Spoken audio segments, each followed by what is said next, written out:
Hello everyone, Radhe Radhe lovely, welcome to my channel. তো সবাই কেমন আছো? তো তোমরা তো সকলেই জানো যে আমি ঘুরতে এসেছি। তো তোমাদের দুটো ব্লগ অলরেডি দেখিয়ে দিয়েছি আমি। মথুরা বৃন্দাবন ঘুরে দেন আজকে আমরা চলে যাচ্ছি আগ্রায়। আর আগ্রায় কি আছে তোমরা তো ভালো করেই জানো, আগ্রায় আছে তাজমহল। তো তাজমহল দেখতে আমরা যাচ্ছি। তো ফার্স্টে অটো থেকে নেমে আরেকটা অটো ধরতে হয়, তো সেখানে করে আমরা যাচ্ছি। দেন না তাজমহলে যাওয়ার জন্য আরেকটা রিক্সাতে উঠতে হয়। তো এই রিক্সাগুলো না একটু আলাদা রকম দেখতে। তো এই দেখো কিরকম দেখতে আমি তোমাদের দেখিয়েও দিয়েছি। তো সেখানে করে আমরা যাচ্ছি তাজমহলের ভেতরে। সরি ভেতরে তো নয়, ভেতরে কি আর আমাদের রিক্সা করে যেতে দেবে বলো তো? ভেতরে যাওয়ার আগেই যে গেট আছে একটা, তো সেখানে আমাদের নামতে হবে। দেন টিকিট কেটে সবকিছু ব্যাগ চেকিং ফেকিং করে তারপরে আমাদের যেতে হবে। জানো তো যখন আমরা গেছিলাম ওয়েদারটা না এত গরম ছিল, আর সেদিন এত রৌদ্র উঠেছে না, মানে ধারণার বাইরে। আমরা তো জাস্ট পাগল হয়ে গিয়েছিলাম এই গরমে। তো ফার্স্টে গিয়েই আমরা টিকিট ফিকিট কেটে নিয়েছিলাম, আর এরকম না গোল গোল একটা করে দিচ্ছিল, তো সেটা দেখেই আমাদের যেতে হবে। তো এটা আমাদের কাছে রেখে দিতে হবে, আবার আসার সময় এদের ফেরত দিয়ে দিতে হবে।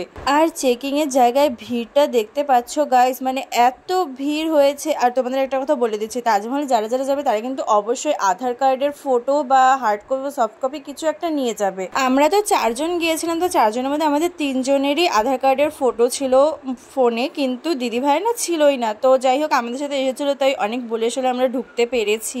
দেন তোমাদের ভেতরটা সবকিছু দেখিয়ে দিলাম। জানো তো আমিও না একবার এসেছিলাম তাজমহলে, সেই 10 বছর কি 12 বছর আগে। তখন তো ছোট ছিলাম, কিছুই ঠিক মনে নেই। তো এখন এর জন্য আবার এসেছি। দেন আমরা ওখানে প্রচুর ফটোশুট করেছি, ভিডিও করেছি, কিন্তু এত রোদ ছিল না, জাস্ট তাকাতেই পাচ্ছিলাম না ক্যামেরার দিকে, এত রোদ ছিল। তারপরে আমরা তো ওখানে যে ক্যামেরাম্যানগুলো থাকে ওগুলো দিয়েও আমরা ফটোশুট করেছি। আর এই গরমে আমাদের অবস্থাটা জাস্ট দেখো, মানে নাজেহাল অবস্থা হয়ে গিয়েছে। দেন আমরা আইসক্রিম খেতে খেতে অটোতে উঠে পড়েছি যে আমরা যাব আগ্রা ফোর্ট দেখতে। কিন্তু জানো তো আমাদের কপালটা এতটাই খারাপ হয়ে গিয়েছে যে আমরা আর আগ্রা ফোর্ট দেখতেই পারলাম না, কারণ তাজমহল থেকে বের হতে না হতেই শুরু হয়ে গিয়েছে তুমুল বৃষ্টি। আর আমারও শরীরটা একটু একটু খারাপ করছিল। তোমরা জাস্ট দেখো বৃষ্টিটা, মানে এত বৃষ্টি পড়ছিল যে আমরা তো ঢুকতেই পারছিলাম। কারণ আর আমরা তো ছাতি নিয়েও যাইনি, আর এই বৃষ্টির মধ্যে এভাবে যেতেও পারবো না, কারণ ওখানে আমাদের দুজনের শরীর খারাপ ছিল, জ্বর যাই হোক কিছু করার নেই। মনে দুঃখে আমরা বাড়ি ফিরে যাচ্ছি, নেক্সট টাইম হয়তো দেখতে পারবো। তো চলো ভিডিও চলে এতটুকুই আজকে, তাহলে আসি, দেখা হচ্ছে কাল। আর মুখটা তো আমার একটু কষ্ট তাই না?